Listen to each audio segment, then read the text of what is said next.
say no to something they don't want to do. I want to say no to certain things, and I want to say yes to certain things. Right now I'm doing a live, what do you call it? Live on YouTube. Okay. We get closer?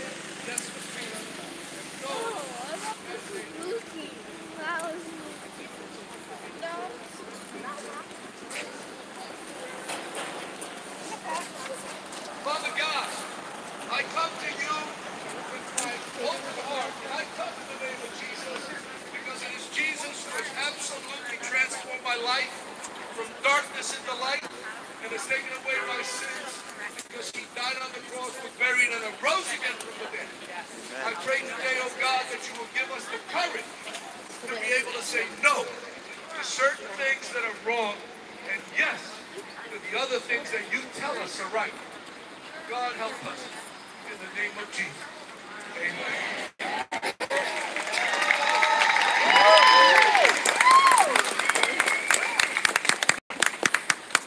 Okay, thank you, Reverend Maharis. So, folks, one of the things that we're fighting here is Jeffrey Denowitz, the author of the bill exemption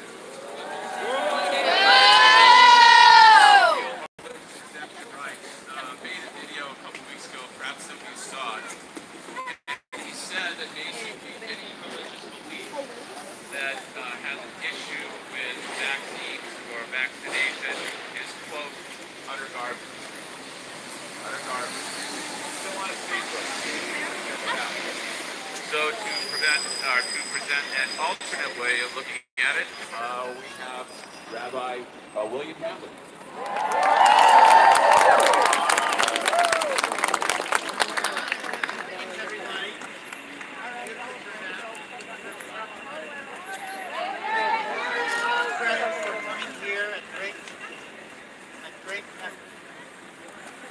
We are here today to honor God.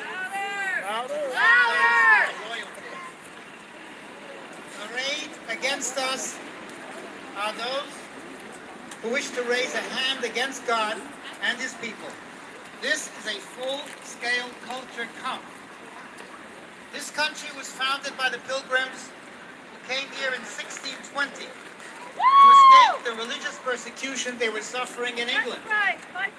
In 1776, the British colonists here in America rebelled against King George and demanded freedom from his oppressive rule.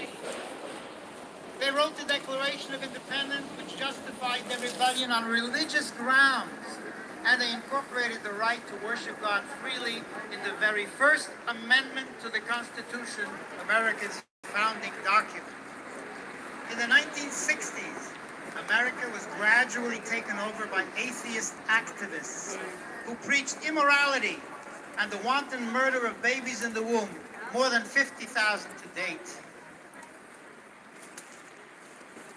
Under the slogan, separation of church and state, God has been driven out of the public square. Public school children are indoctrinated to believe that they are animals, descendants of monkeys. Is it any wonder that schools today have become battle zones where students are regularly experiencing drugs, immorality, and school shootings?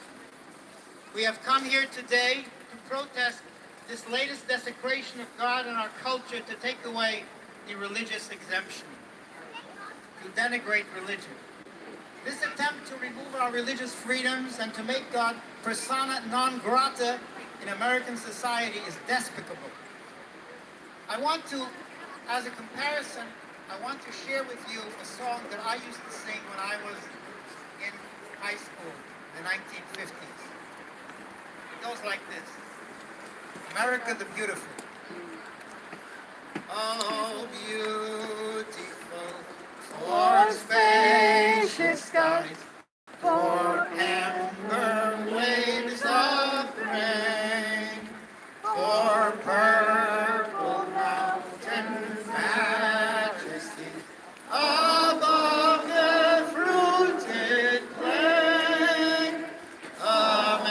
America, America, God shed his grace on thee, and the crown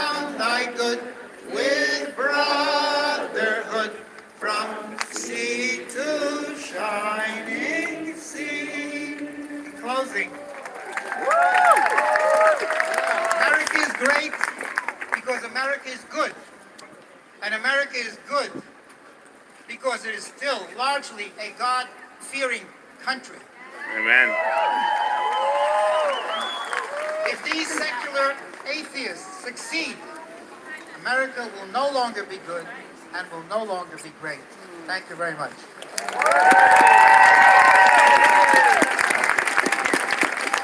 you, Rabbi Handler. Can you hear me? Okay. Our next speaker is Mr. Kevin Barry, who is a longtime activist on these issues, and he is the president of First Freedom, a nonprofit organization that works on preserving basic first freedoms. So, Kevin?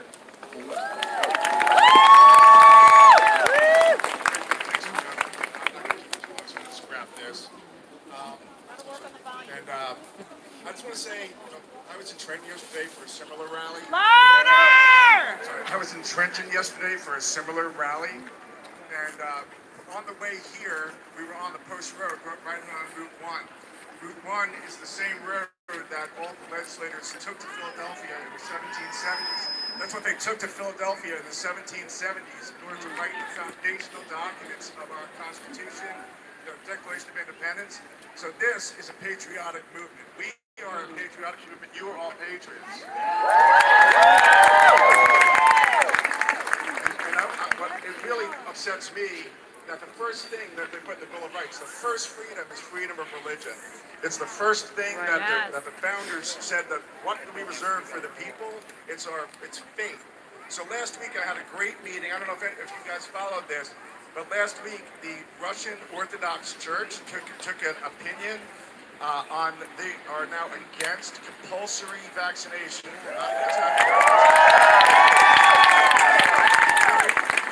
Heartwarming to me to see that we started today with a minister and a rabbi, and that we as a nation are now taking lessons from the Russians about religious freedom.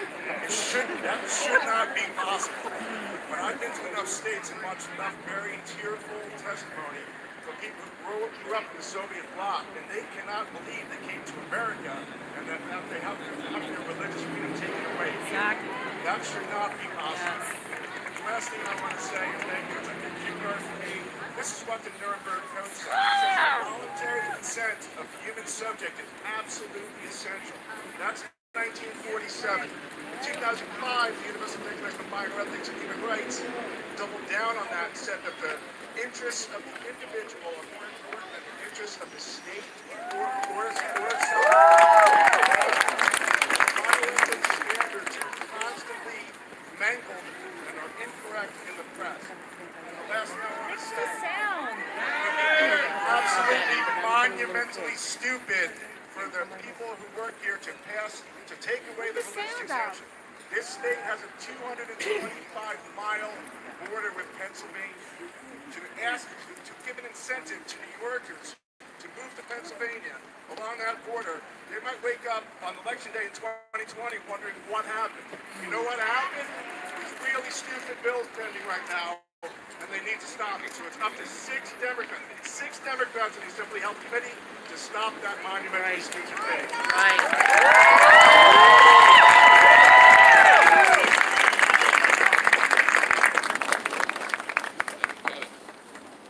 Our next speaker is the evolutionary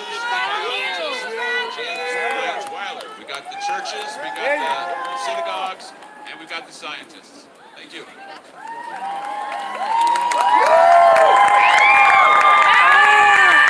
So a priest, a rabbi, and an evolutionary biologist walk into Albany.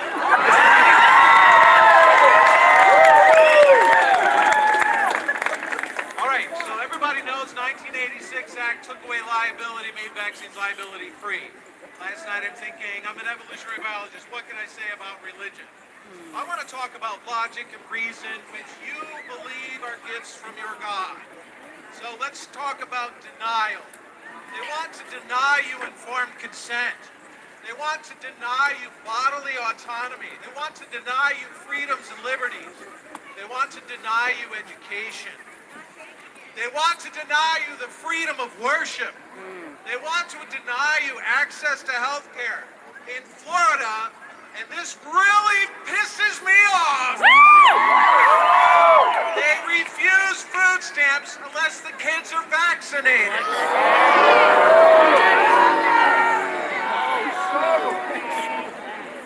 As a scientist, I've seen them deny evidence. I've seen them deny injury and death. I've seen them deny compensation. I've seen them deny justice. I've seen them deny valor. For those who are injured, I'd like a moment of silence.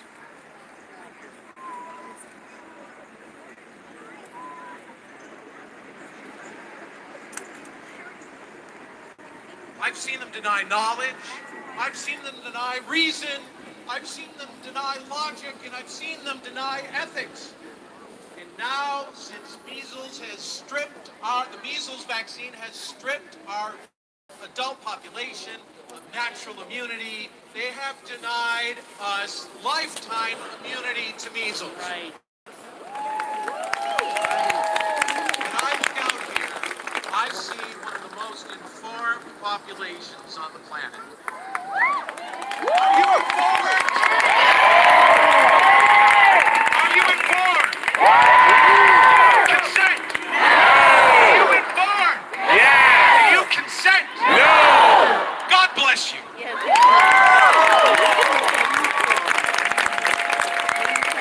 Thank you, my God. God bless you too. Thank you, Dr. Lyons Weiler. Our next speaker, Heather Toronto. You've probably seen her on her many broadcasts that she does on Facebook and other social media. She's a Long Island Autism Warrior mom, and Heather Toronto.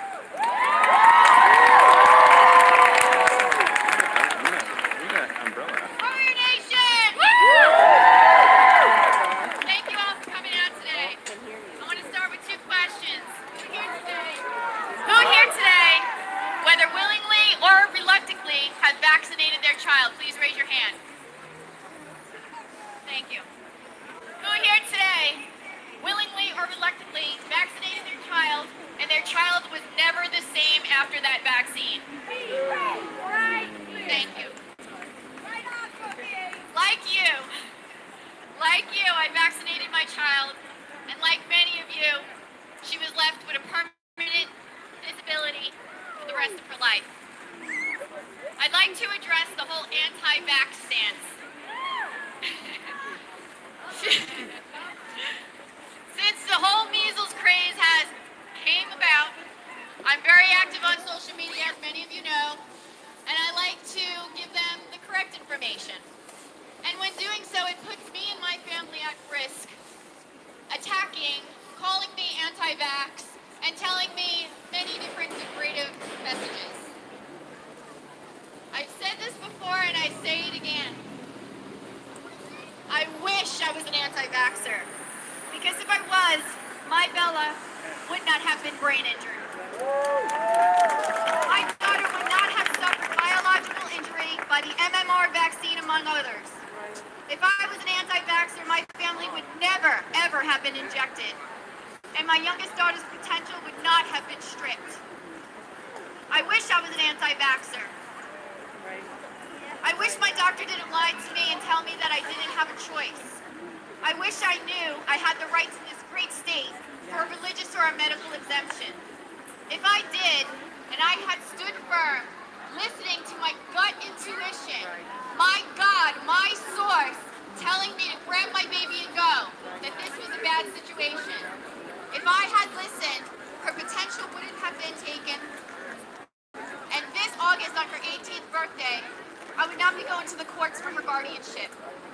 Instead, this June, she would be graduating high school. I'd be going shopping for her prom dress, going for her license, and even possibly college.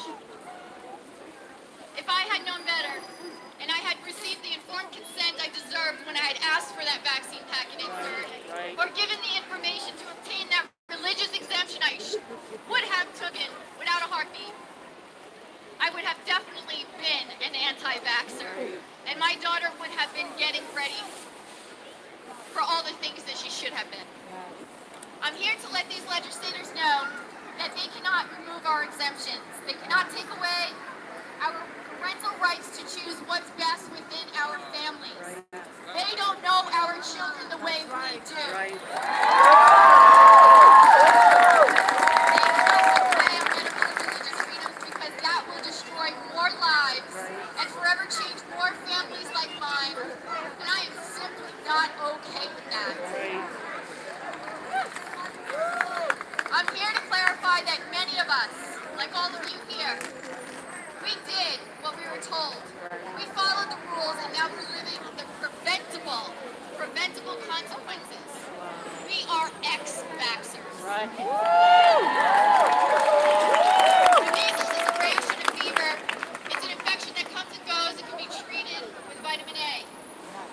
Those who choose not to vaccinate an anti-vaxxer are not a threat. It's our families. Those of us living the life and sharing our truth. We are the ex-vaxxers because we know what these vaccines can do. Right, yes. We've seen what these vaccines can do. And we live every single day with the reminder of what these vaccines can absolutely do. Yes. We are the real threat. The truth is a real threat to the pockets of the pharmaceutical industry, the CDC, and our government. Yes. The fact that we have a neurologically, biologically sick, developmentally delayed, and disabled children at an epidemic proportion.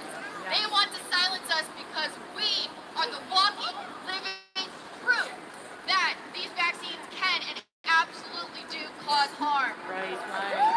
They can no longer hide us. We are everywhere. If it's not in your family, you know someone at this point. I am here today standing with all of you, fighting for our children and our families' rights. And I will not stop until justice is served for all of us. Keep speaking your truth, New York. We will prevail. Thank you.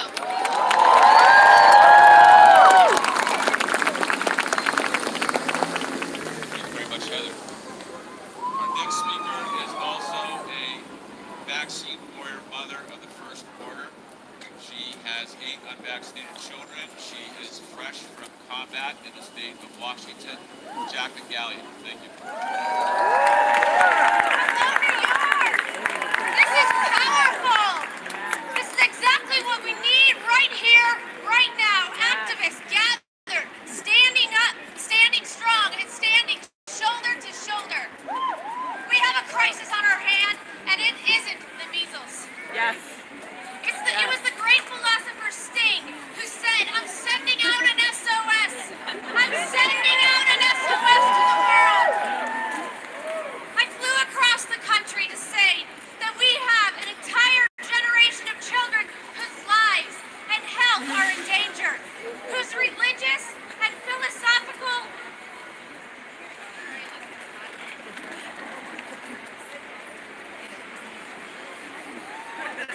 entire generations whose lives and health are in danger, whose religious and philosophical freedoms are threatened, and we had never needed an SOS more. For so long, our voices were silenced. For too long, we have suffered in isolation. The injuries, the lies, the name-calling, the threats against us, the threats against our children and our medical freedom, and increasingly threats against the very foundation of this country, religious freedoms.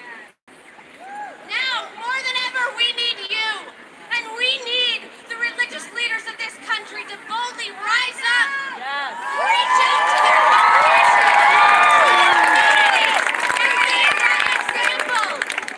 Lead by speaking truth. Lead by saying no to anyone and everyone that attempts to remove what God has granted. And if God can truly take away our freedom, no law on this planet that mankind can write has the power to override God's law. Freedom!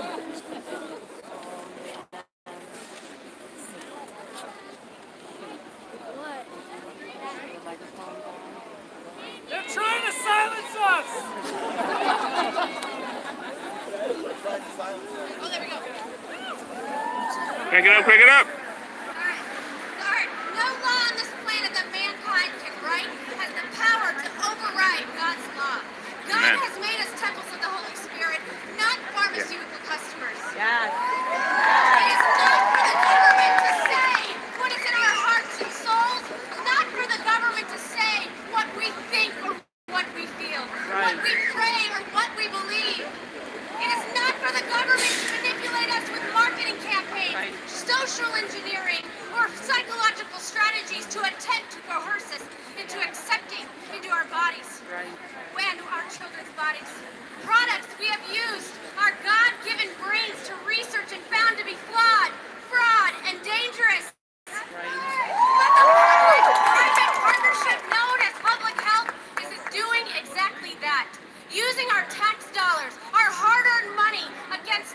to support their agenda, pharma's agenda, and violate everything we hold dear. When the Titanic sank, it took many lives all at once. There was no denial that the ship sank and that many mistakes were made and that the SOS was not heeded in time. We parents are coerced and made to feel guilty for exercising their freedom. It is not covered by the news. It is a single event hidden from view. When those uneducated about vaccines are not told the truth by doctors, not given full facts, not told about the lack of proper safety testing, not told about the ingredients, not told about the fetal DNA, the pig DNA, the bovine DNA, or aluminum or mercury and other toxins present in the products that's being injected to their children, they are single events hidden from view. When a child is injured by a vaccine, hit by a seizure or loss of language or loss of life, it is a single event hidden from view. But these millions of single events add up to far more than a ship of doomed souls. These accumulated events have created a generation of children who, if they survive, are doomed to a life of chronic illness, autoimmune disorder, asthma, allergies, cancer, and more. We have the sickest generation of children ever seen in modern times, and while there is plenty of blame to go around, current vaccines and vaccination policies are one of the biggest icebergs sinking the ship of health, sinking the ship of freedom. And now to all of you and our religious leaders, an SOS! We need you to save this ship, to save our souls, to save our religious freedoms. When do the churches step in? When do religious leaders step up? And how do we stay silent when the medical industry, pharmaceutical industry, and public health agencies are threatening to remove your congregation's religious freedom to make moral medical decisions? God said, bring the little children to me. God did not say, give the little children to pharma.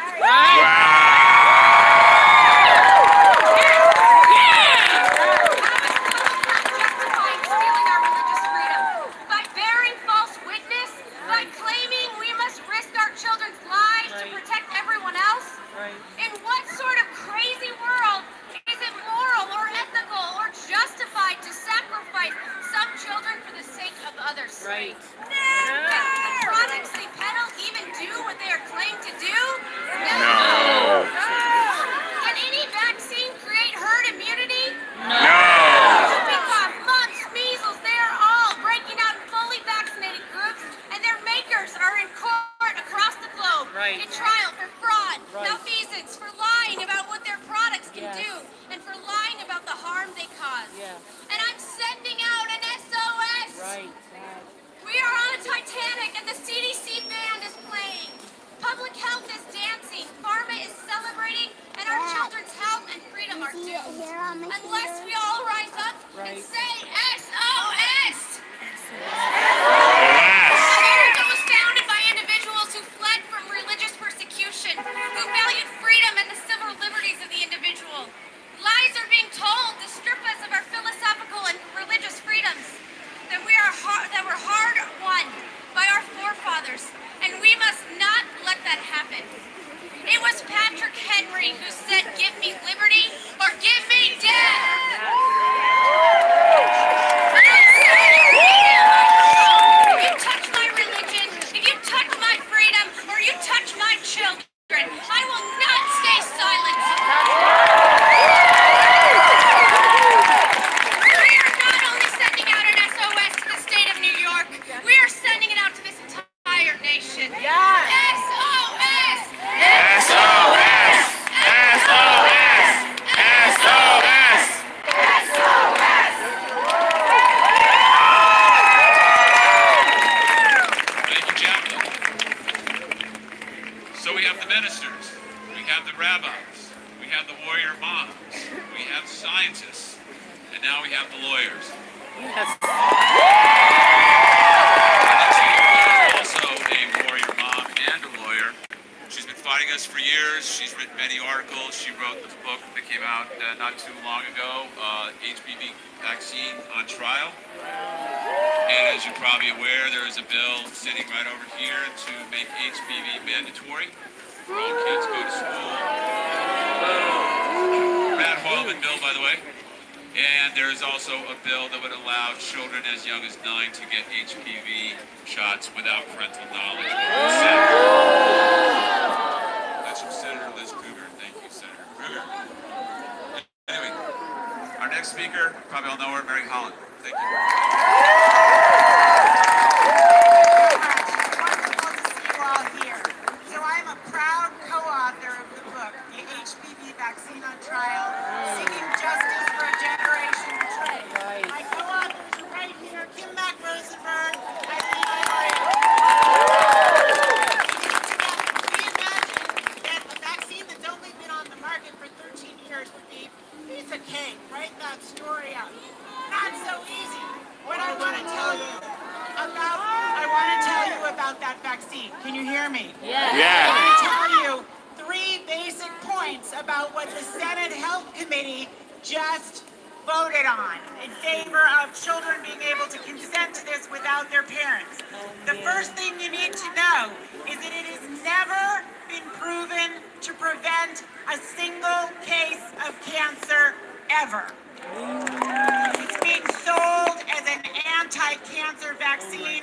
It was supposed to be tested for cervical cancer. It was never tested against cervical cancer. It was tested against lesions, most of which regress on their own. It's never been proven to prevent cancer anywhere. In fact, the latest science suggests that it may be causing cervical cancer and other cancers. Secondly, the clinical trials for Gardasil in particular, the only human papillomavirus available in the United States, were fatally flawed. Literally fatally flawed. People died in the trials. They didn't test it against an inert placebo-controlled group who received something that was not active. It was tested against a spiked group of controls who received aluminum. Neurotoxic aluminum. They knew it would cause injuries. So they showed that it was quote-unquote safe against people that they knew were getting something that was unsafe. And in the clinical trials, nearly 50% of the young people in both groups developed what they called new medical conditions.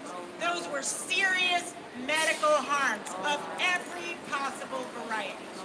And in the years since this has been on the market, since 2006, and the New York State Senate Health Committee in its wisdom says that it should be something that children can accept on their own, I want you to know that there have been 480 reported deaths in young people from this vaccine. There have been over 60,000 reported serious injuries. And what we know, based on an HHS-funded study, is that likely represents under 1% of all of the adverse events. Wow. So please, I urge you, look at the book, The HPV Vaccine on Trial. It is copiously documented, 100 pages of footnotes. And go tell your assembly members, do not pass a bill that allows children to accept this vaccine. It's on trial around the world for fraud and for all kinds, for damages, for wrongful death, and that's where it should be. Thank you very much.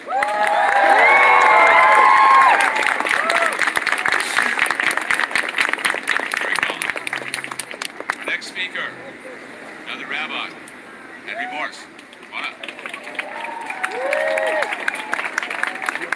Boy, we had some feisty ladies, and I love it, eh? Huh? Live up to these ladies.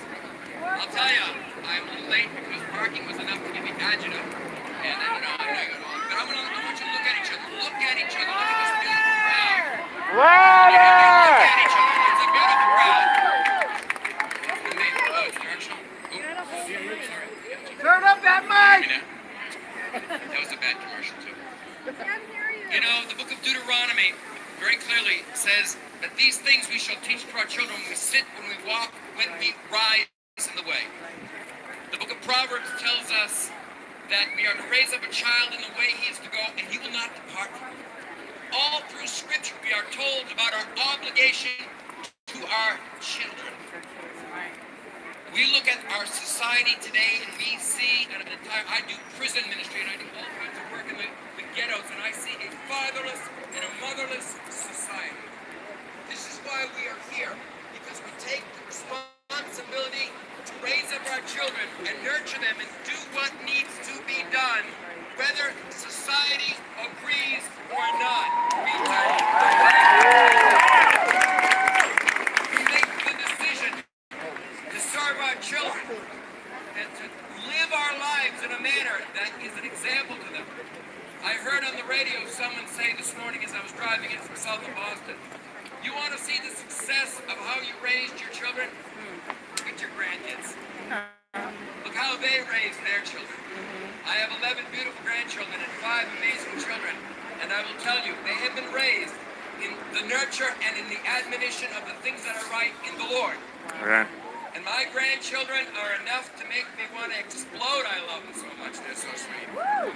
We have an obligation to invest into that next generation, or we will lose everything societally.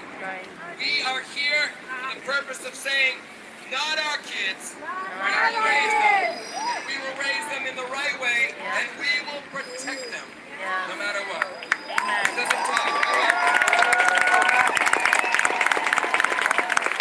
I've only been given 4 minutes and 3 seconds.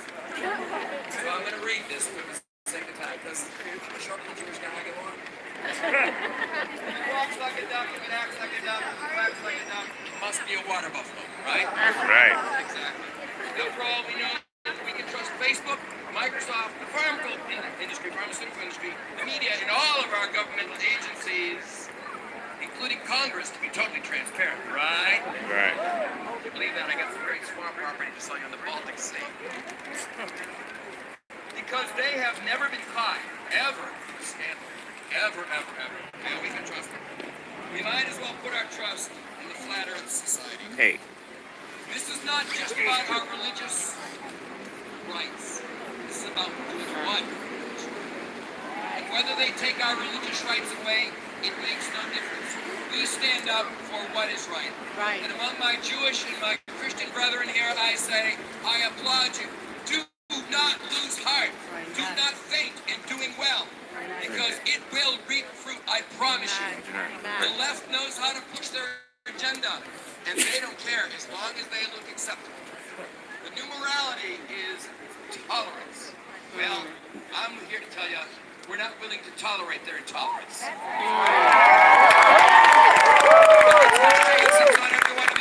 Thank you for coming. Don't lose heart. We do what's right.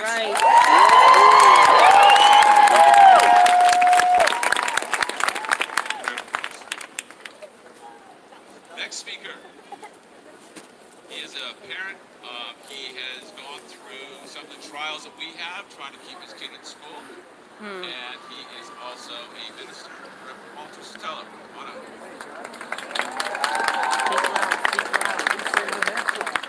I am proud to be here with all of you this morning and this afternoon. Oh my goodness, because we're fighting for our rights.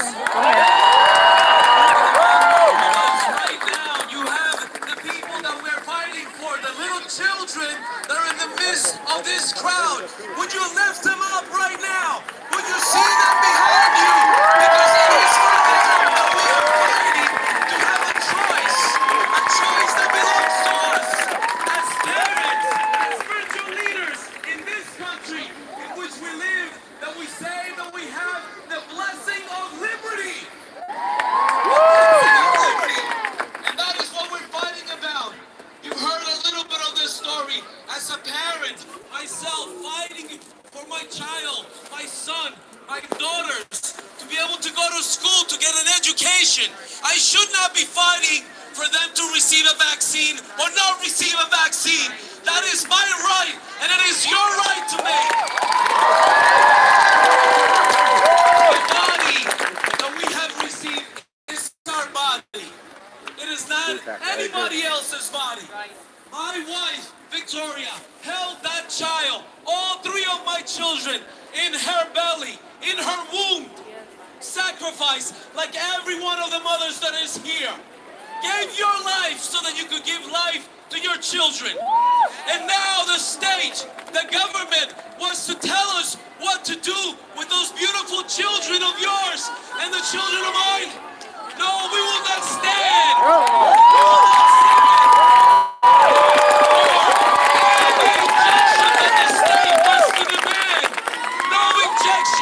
that they want to demand. There is a time to stand for what is right. Not only for our generation, but as all the spiritual people that have stood today and spoke about, as all of those warrior mothers have spoken. The time is to stand now for the next generation of our children's children. If not, we will lose our own legacy. We will lose our legacy as people of freedom, as people that pursued happiness. My daughter stands here, my youngest, Layla, along with my wife, Victoria, who, if it wasn't because of our relatives, Stephanie, who's fought for this cause, who's made herself a social influencer to raise this issue up to those that have not heard, to those that have not seen, to those that have not suffered, like the children that have possibly died already because of vaccines. You are the advocate, and you must stand. You must stand strong with your convictions. You must stand strong in your truth. Allow me to speak in the language in which I was educated. Los padres que están aquí, que hablan español, toda la población, todos aquellos que han venido de diferentes países, tienen miedo al gobierno, porque nos dicen que los van a echar de este país. Pero te digo una cosa, tú viniste a este país porque Dios te ha traído a este país. Y tú eres el padre y la madre de los hijos que tienes. Tienen que ponerse de pie y pelear también en tu cultura, con tu lenguaje, no dejarlo solamente a aquellos que hablan inglés. You must fight. You must communicate with everybody that knows that this is a war. This is a war. Do not be afraid. In God we trust.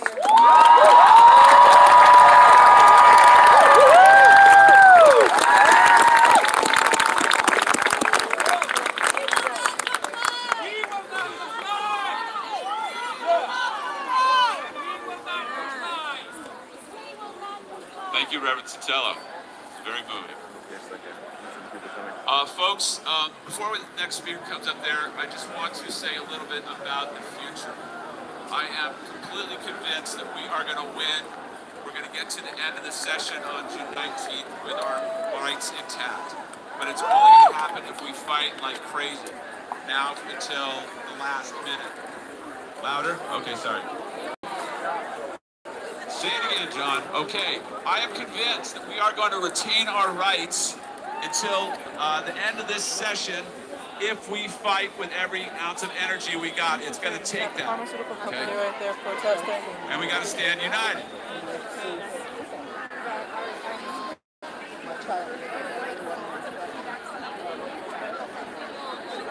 So we have some more protesters that are, okay. or either protesters on our side or against us. I'm not sure at this point. Is it for or against us? Against us? For what it's worth. They're afraid. They're afraid. Yes, keep on going. All right, well, I guess that's an illustration of what I want to talk about, folks. We're in a whole new world.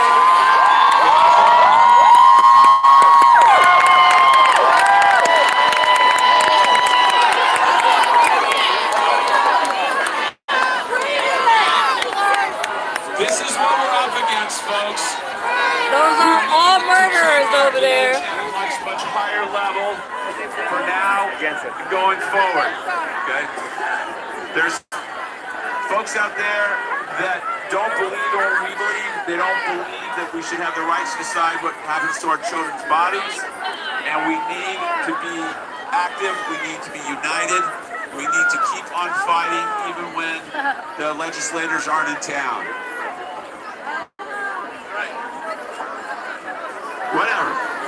So anyway, back to our program. I'm not quite sure who those people were.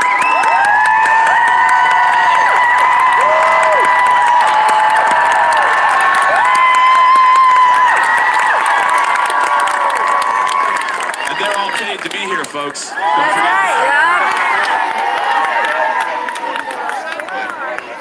They did not leave Buffalo at 2:30 this morning to get here like a lot of you did.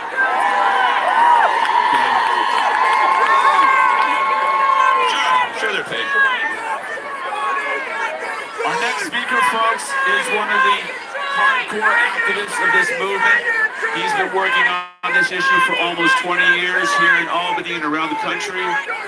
In addition to being an activist, he's a filmmaker. And our next speaker is Michael Smith. Mike?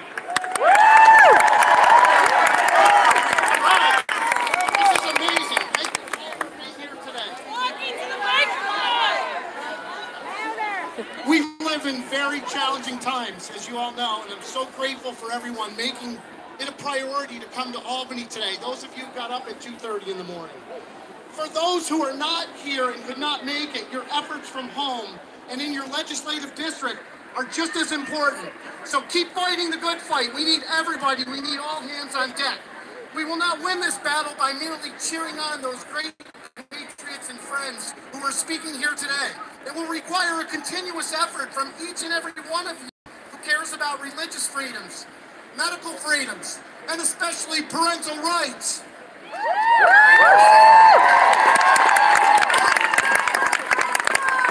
Our founding fathers understood the great danger of a tyrannical government and the culture of corruption that we have seen in Albany, Sacramento, and Washington, D.C. over the past decade. Our political judiciary is a disgrace at every level of state government, including both of our judiciary chairs in the New York State Assembly and New York State Senate, who want to take away your basic religious and parental rights. Jeff Dinowitz, Brad Hoylman, nobody's supposed to. This must be confronted. It is now or never. We must confront this. It is up to each and every one of you to be the change you want to see. We must persuade others also to make genuine and real legislative advocacy a priority. I want to take a quick second to reiterate on what Mary Holland said so graciously about the HPP. And I don't nearly have the level of knowledge Mary does, but I can say this. To take a 10-year-old, for a 9-year-old or 10-year-old to be able to consent to a medical intervention or a medical procedure. I'm sick of the word vaccine. Let's not call it a vaccine. Let's call it what it really is. It's a medical intervention. It's a medical procedure. Poison. Oh, poison. Poison works. Poison. Mandated with medical procedures and medical interventions. There is risk, and kids are harmed every day in this country. So many of us here today have vaccine-injured children. We know our God would not want us to continue harming our loved ones. So I just want to wrap it up and say that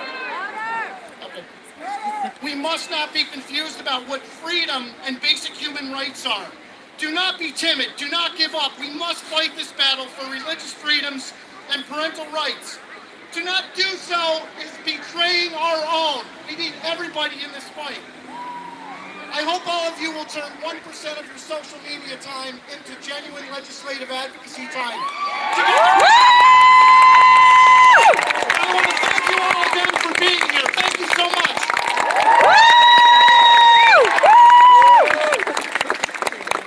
Thank you, Mike Smith. Our next speaker is a man who's been at this struggle for at least 20 years as a lawyer, as a father of an affected child, as an advocate, as an organizer, as a man who fights anywhere he's needed around the country. And it's a pleasure to introduce him. Robert Krakow.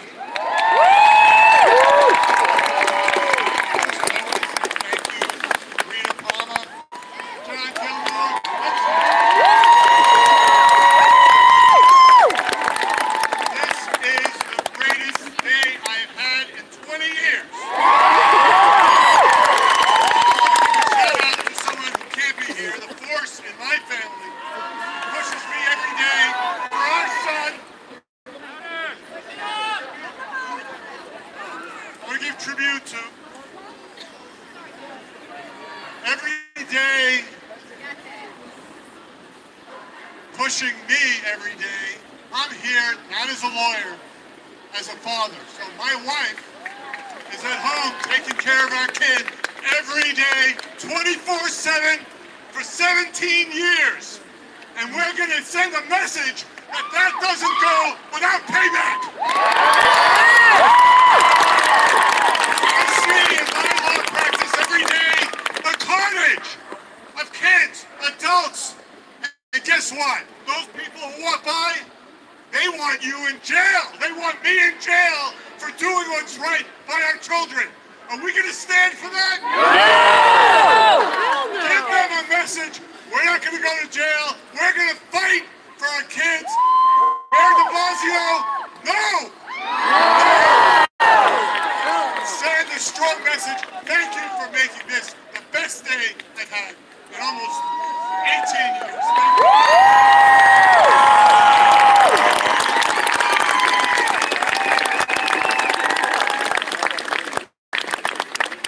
Krakow. Okay. You saw him in vaxxed. You see him every Thursday on the high wire. You see him at every single rally anywhere in the country fighting for our rights and dropping it on. One email and he was here. Del Victory.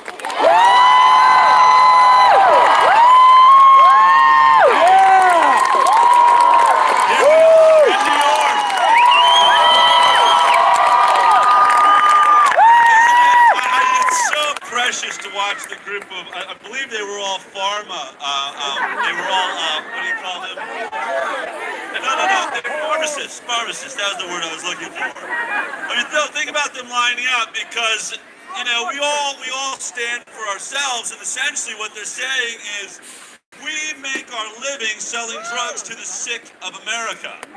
The growing sick, and we are protesting your existence because we don't make money from you when you don't vaccinate your children. I understand their protests, they're going to go broke as we change this nation to recognize that the healthiest kids in America and the ones that grow up to be the healthiest adults are the ones that never saw a pharmaceutical product a single day in their lives.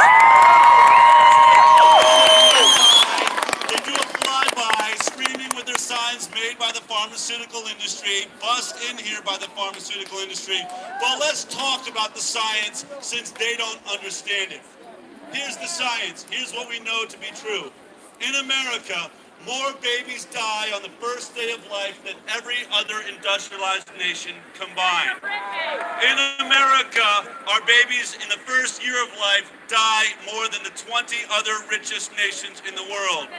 It is now reported that you are 70% more likely to die before reaching 18 than the other 20 richest nations in the world. You are more likely to die giving birth in America than the 20 other richest nations in the world. Now, people will say to me, well, Dal, are you saying vaccines are causing that? Well, we are showing you science every week on the high wire that shows that vaccines are definitely contributing to that. But here's what I want to say. With a record like that, with the death and carnage that we are experiencing from this medical establishment, the most failed medical establishment in the industrialized world, how are they allowed to mandate a single thing upon me? That's right. In this vaccine program, as we pointed out over and over again, in 1980s, when we were getting 10 vaccines or 11 vaccines by the time we were 18, our autoimmune and neurological disease rate was 12.8%. We called it chronic illness, 12.8%. Now that we give 72 vaccines, that has risen to 54% of America's children have a chronic illness. These are facts. This is not misinformation. This is misinformation. And for all the cameras that are here, we need you. We need you reporters standing up. Industry that lies to us constantly. We just discovered that talcum powder had asbestos in it. For 50 years we've been sprinkling this on the genitals of our naked babies, on our wives and our mothers as they've gotten out of showers. And the FDA and CDC told us it was safe. And now ovarian kids are running rampant because of talcum powder. We know that Vioxx killed over 100,000 people. And we knew only because we could sue, because we could get into a courtroom, that behind closed doors, they always knew the drug caused heart attacks. This industry lies to us all the time. The OxyContin epidemic is a perfect example. For everyone that says, Del, you're spreading a conspiracy, are you saying that millions of doctors are behind this? Well, I don't know. Let me ask you this. Do you blame the doctors for the OxyContin crisis? Yeah. Well, you can decide to do that, but here's the point. You know how that happens? Doctors don't know. They don't know the science. They don't do the science. They don't read the science. They are totally unknowledgeable, and they proved it with the OxyContin epidemic. Because here's what I believe. They watched their own patients being addicted, and they said, I don't understand. It doesn't seem like this should be. But they went to the FDA, and they went to the CDC websites, and those websites kept telling them OxyContin is safe. In fact, in 2012, in the height of the OxyContin epidemic, the FDA did what? They asked the manufacturers to look into, would this be safe in children? And guess what the manufacturer said? Yes, it would. And the FDA approved OxyContin for 10-year-olds. In 2012, our issue is not the doctors, it's the regulatory agencies that are not looking out for our safety any longer, that are overseeing the greatest decline in public health in the history of mankind. Wow. We have gone from 12% chronic illness to 54% chronic illness in America. This medical establishment will never put a single product into me. I don't care how many politicians... I don't care what you say. You are making this nation sick. And until you figure out what's doing it, stay away from me and my children.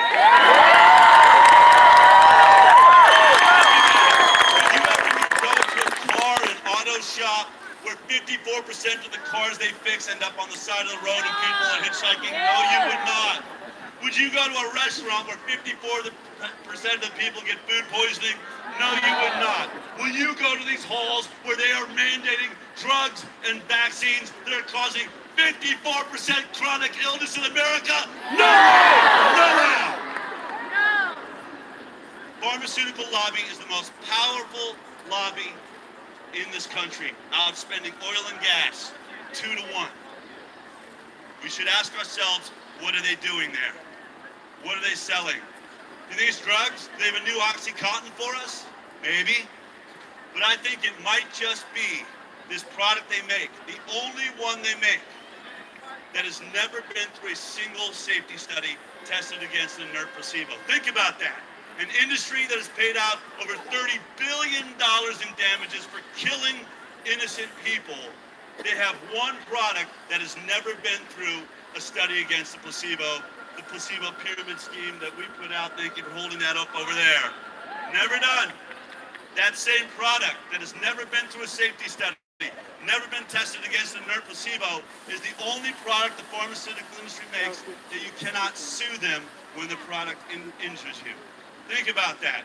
No safety, no lawsuits. And if there was only one way we could right this ship, one market force to make this industry, this lying, murdering industry, evolve this product, it would be choice. Public choice. The right to choose. Purchasing power.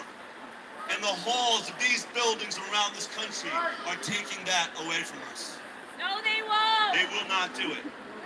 And here in New York, where all you have is religious exemption, at the basis of so many of our religions, whether it's Christian or Jewish or Muslim, is one law.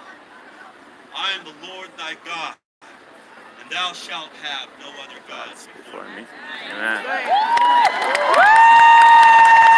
That is how I was raised. I will have no doctor before my God. Amen. No politician before my God. I will have no lobbyist before my God, because in God I trust, in God I believe, and in God I will stand for perfect health. We are born healthy. Yes, we are. And I'm going to say it right here. I was just in Rockland County yesterday walking through there. I didn't wear any symbols so that they would know it. But here's the truth. I am unvaccinated. I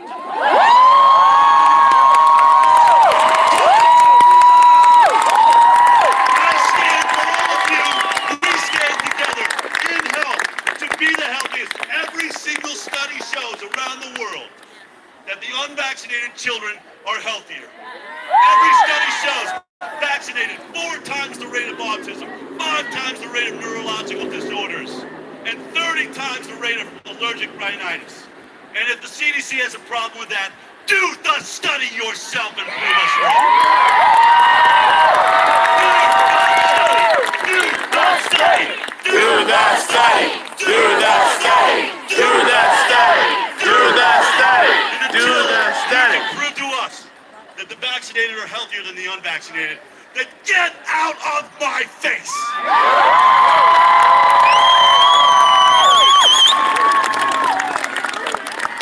I want to thank you all for being here. Every religion, every creed, every race, standing together for what this country represents. Freedom. Freedom. This is about freedom. And there's one man in this movement that stands so high in relationship to the idea of freedom, that has stood in the face of adversity, risked one of the great names of this country, finds himself in turmoil in the politics of his party, in the politics of his family, and yet still he stands with us today. It is my great honor and privilege to introduce Robert King Jr.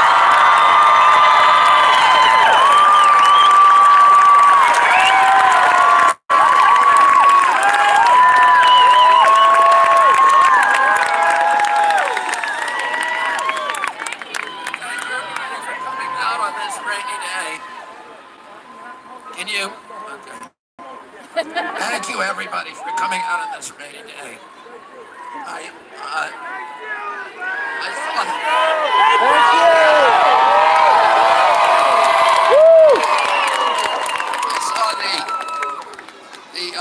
the pharmacists walk by, and I don't blame them for being angry, because this is the biggest threat to the business plan of the pharmaceutical industry.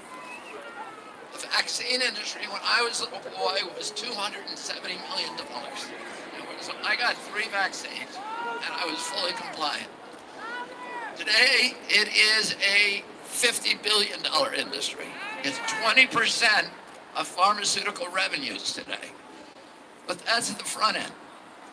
At the back end are all the chronic diseases that FDA says we think they are associated with vaccines. 150 injuries that are now listed on the product inserts.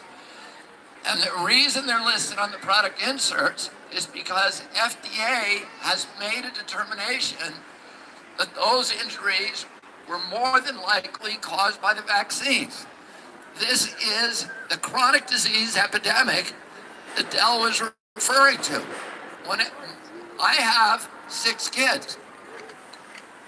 If you're my kid, I had 11 brothers and sisters. I had over 50 cousins. I didn't know a single person with a peanut allergy. Why do my kids all have food allergies? Because they were born after 1989. If you were born prior to 1989, your chance of having a chronic disease, according to HHS, is 12.8%. If you were born after 1989, your chance of having a chronic disease is 54%. Shame on them. And FDA has said to the vaccine companies, you need to take these diseases. What are they? They're the neurodevelopmental diseases, ADD, ADHD, speech delay, language delay, tics, Tourette syndrome, ASD, autism, autoimmune diseases, Guillain-Barré, multiple sclerosis, juvenile diabetes, rheumatoid arthritis, the anaphylactic diseases, food allergies, rhinitis, asthma, eczema. All of these exploded in 1989. Congress ordered EPA to find out, to do a study to find out what year the disease epidemic started. And EPA did that study. They said it started in 1989. There's lots of culprits, many new things. We have cell phones, we have PFOA, we have ultrasound, we have glyphosate, we have many, many other things. Our kids are swimming around in a toxic soup.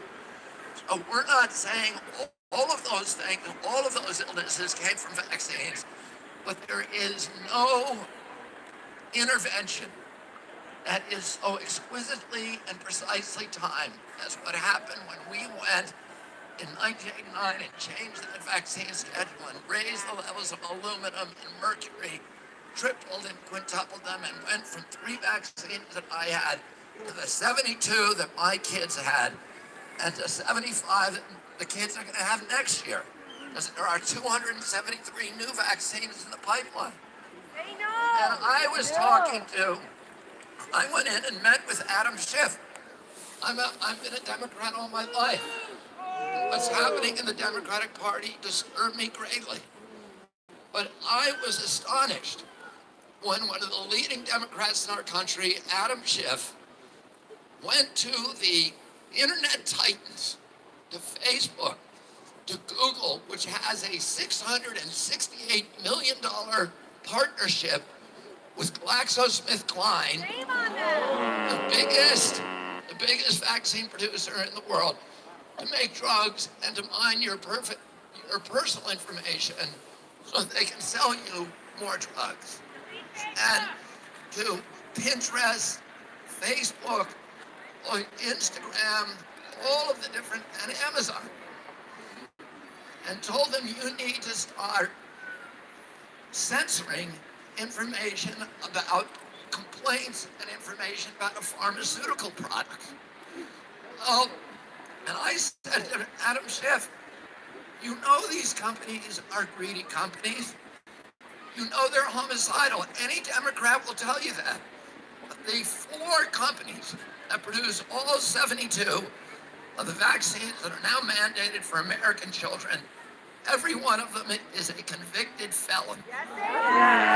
Since 2009, those 4 companies collectively have paid $35 billion in criminal penalties and damages and fines for defrauding regulators, for falsifying science, for bribing doctors, for lying to the public, and for killing lots and lots of people. As Del pointed out, Vioxx alone, it was Merck knew that it would cause heart attack, but it sold it as a headache pill. And it didn't tell the people, oh, you won't have a headache, but you might have a heart attack. And of course, if they told them that, not too many people would have bought it. So they decided to keep it secret. And they killed 120,000 people minimum, probably 500,000 people.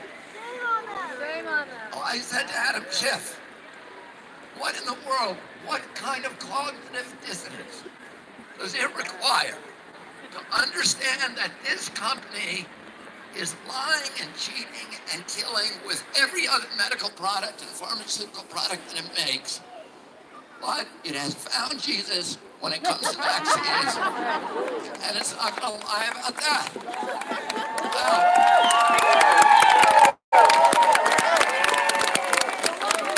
Everybody knows that you can't sue a vaccine company.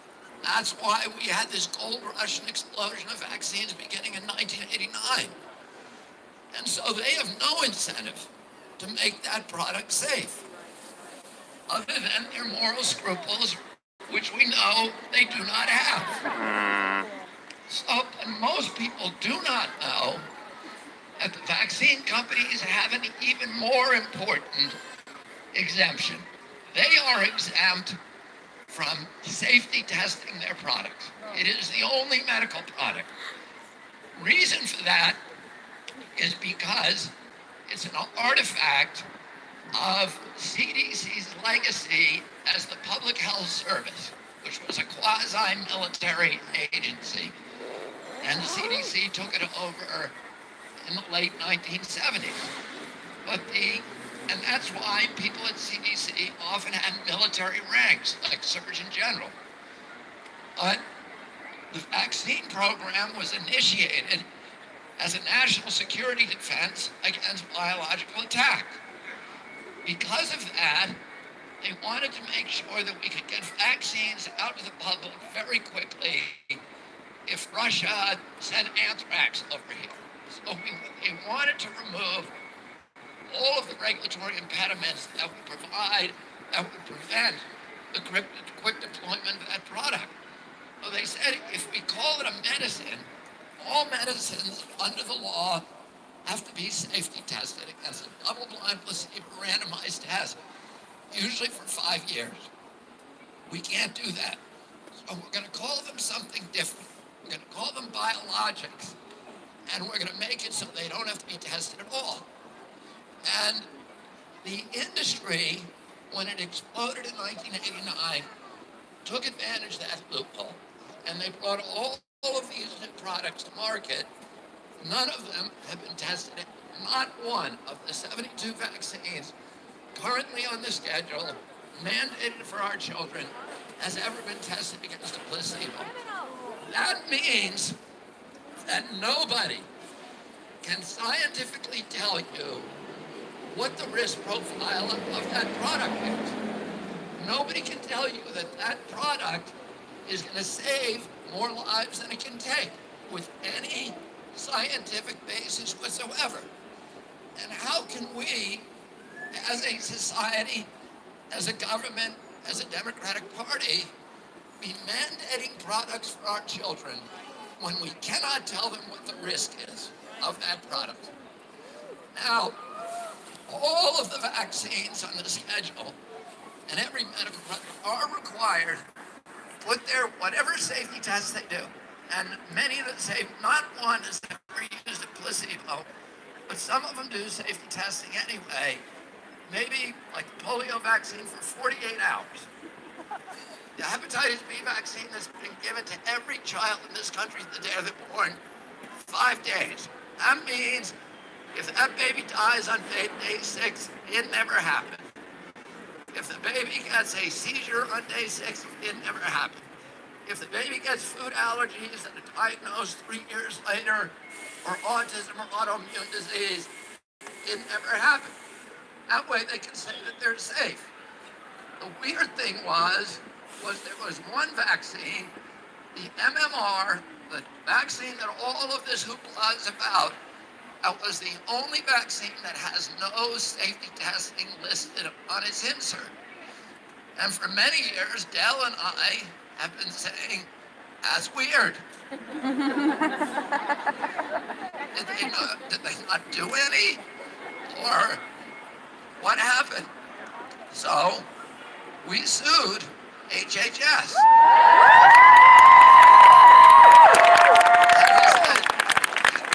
Where is it? Is there any safety testing for the MMR? So 3 weeks ago, they gave us the safety testing. There were 800 kids. Normally, you have 20,000 kids in one of these, 20,000 subjects. There's 808 separate tests for 100 each for a drug that they are going to give to billions of people. And the testing lasted only 42 days. But 50% of the kids who were involved in that study had gastrointestinal illnesses, serious ones, some of them for the full 42 days. And 50% had respiratory illnesses, some of them for 42 days. This is a product that is worse, according to its own records, than the illness that it's pretending to prevent.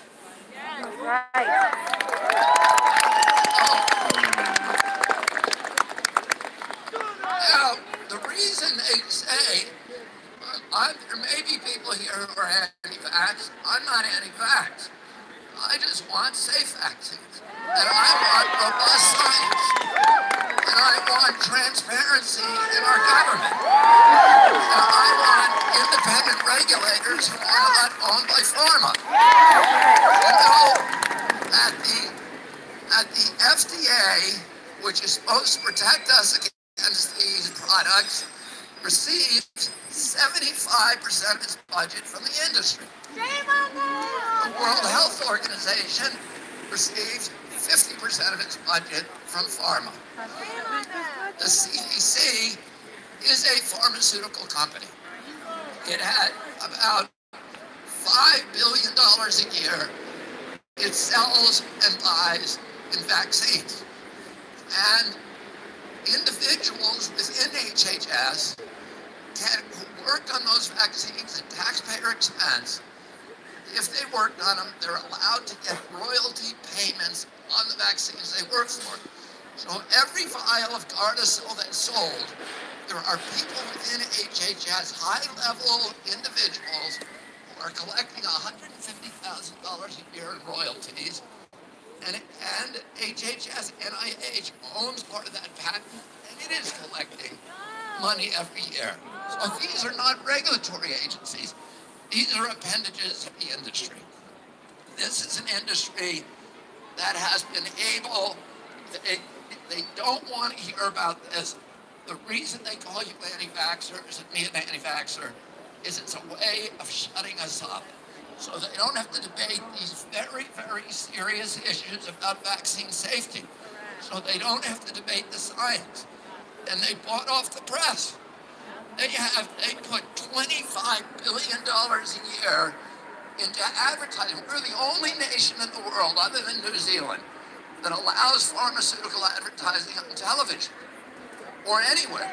And they have been able to guide our press in this country, so they're not only selling their drugs to us, but they're also dictating content. So you see, they're telling us now that they're going to censor Facebook because they don't want to get, they want to get rid of misinformation about vaccines. But we're just talking about science. We're giving them peer review. You will never hear peer review from a vaccine proponent. What you'll hear is appeals to authority. What does that mean? The vaccines are safe because CDC says it's safe, because WHO says it's safe, because the World Health Organization says it's safe. But do you know what the ultimate authority is? God. The Institute of Medicine. That is what Congress named the Institute of Medicine to be the ultimate authority on vaccine safety. And you know what the Institute of Medicine says? It says there are 150 diseases that we think are caused by vaccines. CDC, you have to study them. They said that in 1994. CDC refused. They said it again in 1998. CDC refused. They said it again in 2011. They say it every year. The Institute of Medicine says we have no idea whether these vaccines are causing this huge chronic disease epidemic. That is the ultimate authority, not WHO, not CDC. And the only way they can deal with these arguments is by shutting us up. The vaccine misinformation is not coming from us, it's coming from them. How many of you have heard the network's report that 80,000 people died of flu last year? You know what CDC's data says? And CDC told them that. Oh, I don't blame them, except the press is supposed to check when a government. My father told me people in power lie. And we are supposed to check on it. You know what CDC's own data says? 2,300 people died of flu, not 80,000. How many of you have heard the government networks, every single network, say that the death rate for measles is 1 in 1,000? CDC told them that. CDC's own data say it's 1 in 10,000 people who have measles and 1 in 500,000 Americans. But that's what CDC's data says. But that's not what you hear from the networks. or you'll hear from the networks is misinformation.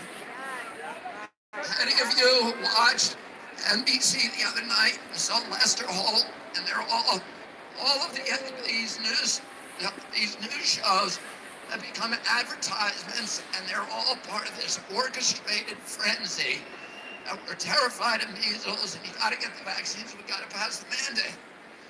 And Lester Holt is sponsored by Merck, which makes that vaccine.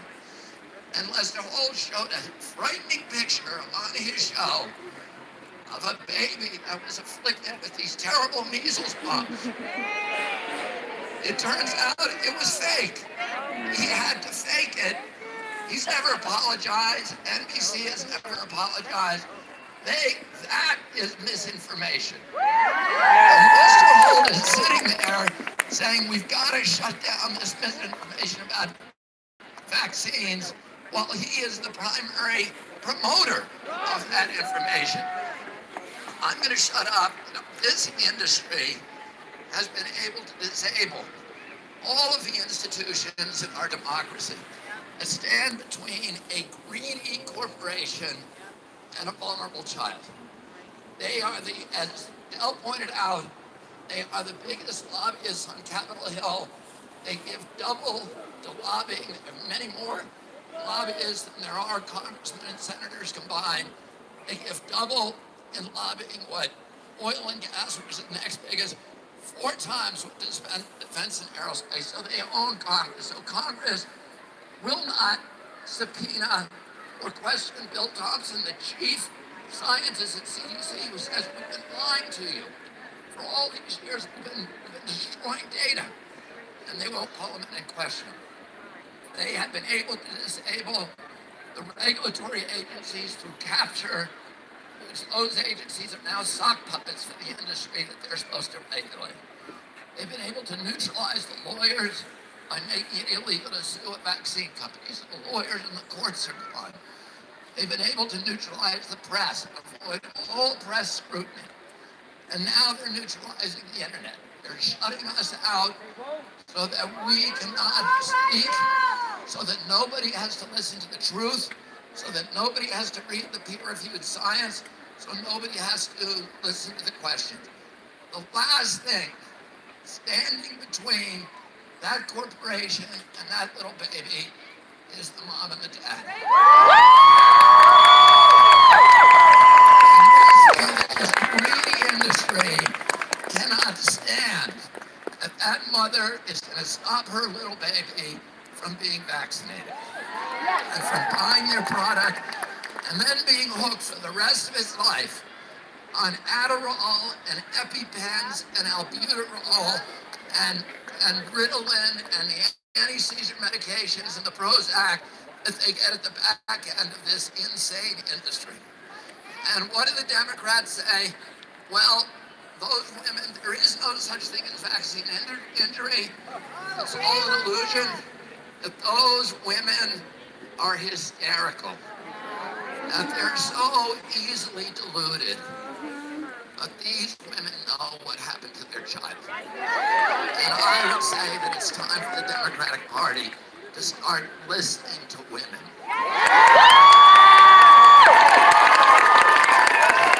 And what happened to the central, fundamental plank of the Democratic Party? My body, my choice. And that is our party advocating censorship. And why are we in the tank with one of the dirtiest industries in the history of mankind?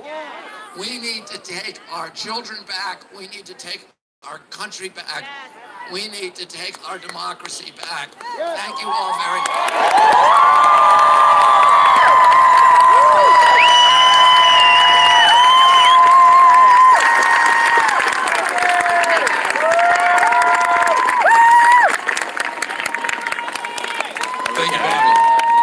Okay, we've got one last speaker, folks, before you run off. I think she's going, and I want you to run off. This is why we're here, folks. We're hearing all these great speeches.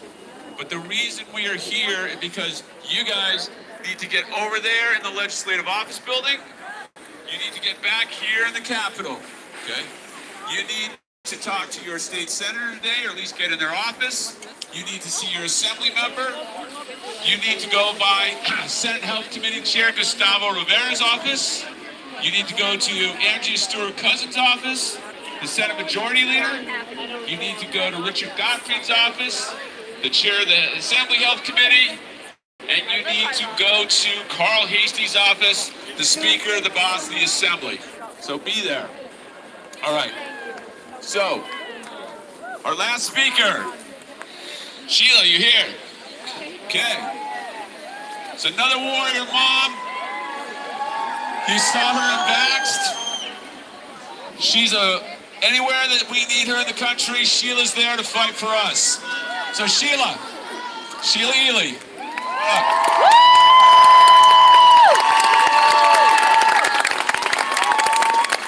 Thank you, everyone. It's good to be here. You've heard all of the science. You've heard your religious reasons why you shouldn't vaccinate. I'm here just to give you some hope to carry you through for the next 17 days or 33 days of your legislation. October 26, 1967. 6 months before he was assassinated, Dr. Martin Luther King spoke in Philadelphia to a group of junior high school students at Barnett Junior High School. And he asked this question: what is your life's blueprint? And I had to think and ponder on that. What is my life's blueprint? What is your life's blueprint? And what our blueprint has been as parents of vaccine-injured children is truth against injustice. It's been about integrity in the face of injustice. And it's been about walking this walk alone when your mother and your father turn against you and tell you they're crazy. When brother turns against brother and sister turns against sister and family and friends walk away. That's what it's been for us. So remember, as you stand around here and you think, where are the rest of the people? Don't worry about where the rest of the people are. We are the rest. Around 800 BC, the prophet Elijah saw what was going on with King Ahmed and Queen Jezebel and the false god they decided to worship, Baal. And he said to himself, God, what can I do? So God sent him in, and he told against persecution, because everyone else, all of the other prophets that stood with him had been persecuted. They've been hunted down and struck down by the king. And he said, here am I, and I'm here to tell you there's only one God. Amen. And that is the God of Abraham, Isaac, Jacob, and Israel. And when he stood there, the king told him, no. My prophets have told me I'm going to be a great man. I'll be the greatest king ever lived, and I'm going to go into battle. He said, well, I tell you what, have your prophets meet me at Mount Carmel, and we'll see whose God is the greatest. Baal, the one you worship, or the one God, the only God that we worship. When he got there, he had no idea what he was going to do. But he said to God, if you lead me and direct me, I will serve you. And then I will step out of the way and let you do what you do. So when he got there, and everything that they did on that false altar that they had given to Baal, nothing worked out for him. Nothing. 450 prophets couldn't make it work. And the one Elijah stood there, and he said, douse the altar with water. Keep dousing it with water. Douse it some more with water. Now light it on fire, and God did it. His God was more powerful than Baal. And what I'm saying to you, there is no in between. You're either on the side of righteousness or you're on the side of injustice. Stand with your God. No matter how many are here. When he walked away from that, he said, God, where are the people who are going to stand with me? I feel forsaken. And he went and hid himself in disgrace instead of trusting God that he wasn't the only one standing there. And what God told him was this: while you thought you were the only one standing around here, there are 7,000 others who are still worshiping me. So don't allow what you see to deter you in your walk. There are millions of us out here. We rise up every day to fight against this injustice. What has happened in this country has happened because we have heard over and over that we are democracy, and we are not. We are a republic. And it is to this republic that we stand. We stand on religious freedoms. We stand on the sovereignty of our bodies. We stand on the word that God is the creator. And we are perfectly formed in our mother's womb. And we will stand until the end.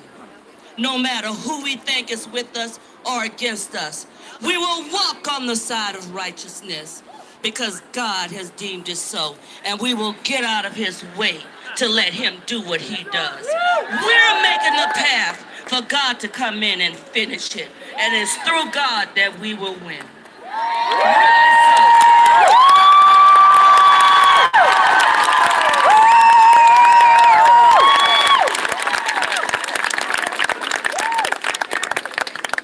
Okay, folks, that's it for the speakers. We've got till 5 o'clock. Get across the street. Get to the Capitol.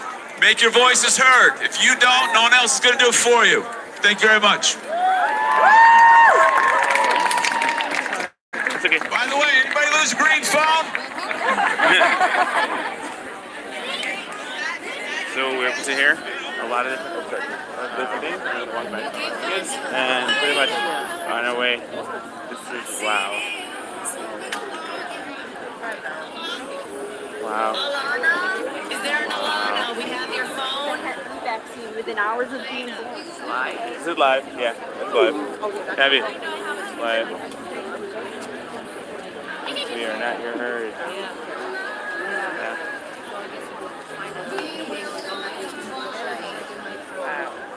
So here we are. We are here actually in Albany, and right here on the Capitol steps of Albany, legislation buildings. We have a different legislation buildings here behind us and everything.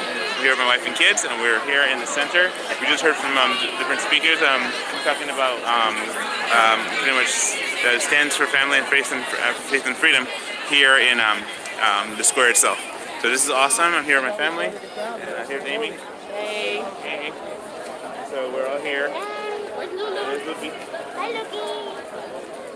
Alright, so here we are, and we're gonna go and do some